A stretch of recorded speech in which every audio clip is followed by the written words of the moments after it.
We knew this might be coming. We had this conversation in some form on our preview show about which team had ruined its 2022 goodwill the most. The Jags were our number one contender.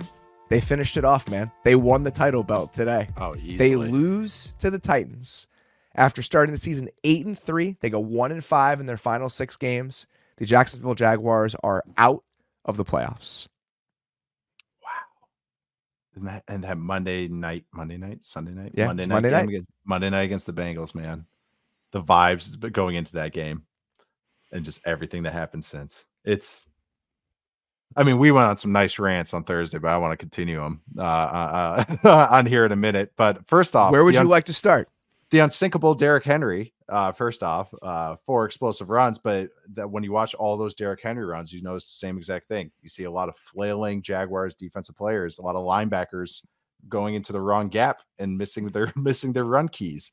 I think that's number one thing, and why that's important is this roster is very invested in their linebackers. That is a very highly paid Mike linebacker and Alua Khan, making $15 million. That's $1 million more than Matt Milano. That's the exact same amount as Hassan Reddick. I know that's an outside linebacker. I get it's an edge and all that, but still, think of the they traded back into the first round for the other one. For Devin Lloyd, who has been a way big negative, at least Alua Khan can play the run. Devin Lloyd is out of the gap all single time. I'm just bringing up that position because that is a huge weakness on this defense, but it's a heavy position that is invested heavily, like very heavily, that the Jaguars have. On top of it, other players have regressed. The offense is just so fragile. Oh, I can't wait to get into all this. But several on top of all that, then you have just situations in 3rd and 1 and 3rd and 2, 4th and 1, 4th and 2, just multiple plays and just multiple botches. And it's just like the Jaguars, like that is just what the season has been. So many moments in this game just represent who they have been all season. There was a drop on like a 3rd and 6, I want to say. I'm getting all these confused now. Oh my God. I tried to organize it as well as I could. So there was a drop on a 3rd and 6 early in the game, just a drop by Evan Ingram on a corner route that they had to punt, right? The drop on the interception is just the most Jaguars moment that could have happened this year. Popped it up to him. Trevor hits Evan Ingram on a 3rd down, hits him in the chest. He bobbles it so badly that he pops the ball up in the air and it gets picked off. And then Lawrence on the next drive sails the ball for an interception. So he throws 2 interceptions, one of which was his fault. The guy's playing with a shoulder injury. We didn't even know if he was going to play in this game. And I think for the most part, he actually had some really nice moments in this game. Down to down, he was fine in this game. Again, every single week. And I know, I feel like I'm going crazy. And everyone's like, people are so pissed at us. They're going to be so mad at this conversation. Like, you defend him. And I rewatch him. I'm like, but he's good. It's like, what do you want me to say? I don't know, man. Like, the second interception, I have no idea what happened, but it's like, what do you want me to say? I'm looking at all these other plays. He barely misses Calvin Ridley on the shot play, and everyone was just like losing their mind on a 2nd shot play that he misses by a hair. And it's like, I had several people tagging me going, whose fault is this? Trevor's or Calvin's? I'm like, it's a 45-year-old throw across the field. It was missed. It happened. He misses that throw, and then he sails the 4th and 2 throw. Okay. He missed a good chunk of throws in this game, right? Like that's the 3rd and 2, but sorry, the trickle down effect. So he misses that 2nd 2. 3rd and 2, they run an isolated stop route to Tim Jones because Calvin Ridley has to sit out a play because he's tired from the play before. So that was a little bit of like, no KYP, know your personnel. Don't throw it to Tim Jones, even though it's a juicy one-on-one look. And then the 4th and 2, he sails, and this is where I'll defend him. And if you guys want to get mad at me, I totally get this. It's a choice route, or it's a out route to Evan Ingram. They already ran that earlier in the game, so the defender jumps and undercuts it. So Trevor's trying to pop it over his head, but it's also one of those things. It's like they ran it before. So, hey, if they jump it, have a backup plan. That's what you have to do as a quarterback. So I don't want to say I'm going to always defend it because I thought there's several moments. The sneak that he called for himself. That's not the play, not the play to call a sneak on. They're pulling a guard on it. That's a terrible sneak look because there's a missing gap now, or a guy, no one blocking down right there. So right there, it's like, I love the aggressiveness. I love him trying to win, but it's like, keep your bearings, know your personnel, have a secondary plan. Don't call your own number when it's not the right time for it, when we maybe have a better plan. But then this all comes back down to personnel because they have to Trevor has to do those plays because they suck in short yardage, because they have no running back that's good in short yardage, and their offensive line stinks in short yardage, and they have receiving tight ends all through across the formation. So it's just it's just endless. It's just all naughty with this Jaguars team. He had 4 or 5 dot throws on third down in this game, that extended drives. He had a third down that was dropped. He had a tipped ball interception. All of this being said, I think that two things can be true at the same time. Down to down, he does so much good stuff in what has been a really bad situation this year. We've talked about it. They are bottom 3 in the league in EPA lost on drops, EPA lost on fumbles, EPA lost on rushing plays, EPA lost on wide receiver and tight end screens. Bottom 3 in every single one of those categories with a bad offensive line, objectively bad. Yes. Down to down, as a quarterback, he has transcended those circumstances all season. He has played very well down to down. The mistakes cannot happen at this clip and at this volume.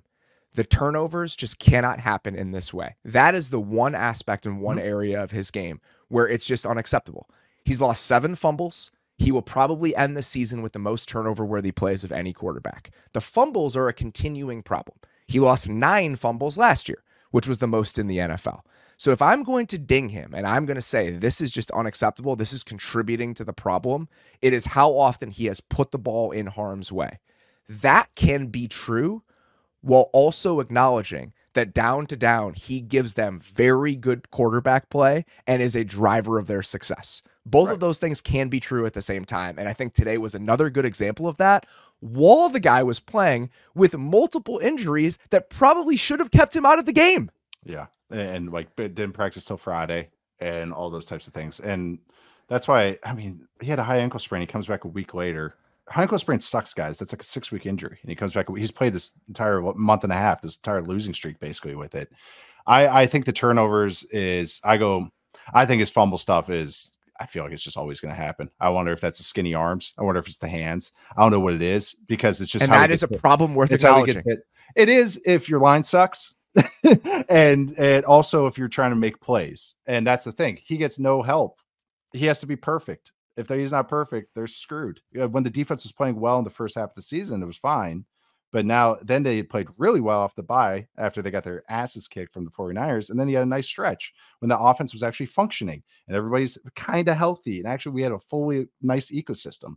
So that's why it's hard, because it's like he is part of the problem because of those turnovers, but then he's also one of the only solutions they have. Yeah. Do you know they have $35 million next year tied up to Zay Jones and Christian Kirk, who have prorated contracts through 2027? Prorated contracts through 2027 to Zay Jones. They got to be able to move on from Zay Jones after this year. No, they can. But right now, that's what it's at right now. If they re-sign Calvin Ridley, they lose the 2nd-round pick. So, and I still think they need receiving help. And I think they need tight end help. And they need offensive line help.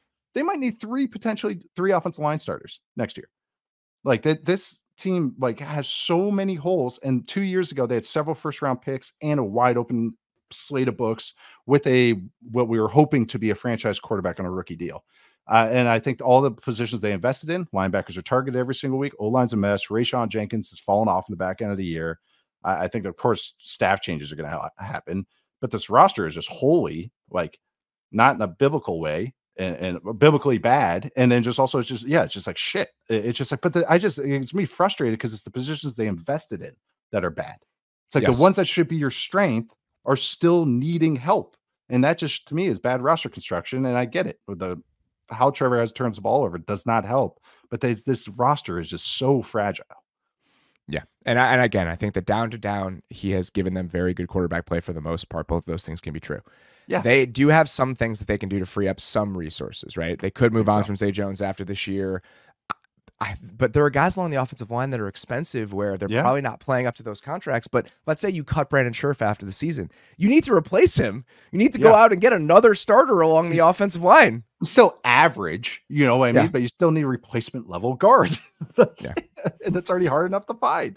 Yeah, we've talked about this. There's no reason to belabor it. They need to go back to the drawing board in a bunch of different ways. Roster construction, what the offense looks like, why it looks like that. But I do not think that Trevor Lawrence is anywhere close to the top of the problem list for this team right now. He's not. And that's again, I like that you kept saying it. Like, a lot of things can be true at the same time, but it's like this roster can stink. He can have some bad moments, but for the most part, he is the strength of the team. Yeah, down to down. I thought again he had some really good moments today, even with the touchdown to Calvin Ridley on the bomb. He's like, I know he holds the safety down. It was great. I know. That was the first note I wrote because I thought they'd easily win this game, right? Not the unsinkable Derrick Henry. Nope, that's what happened. That's exactly what happened.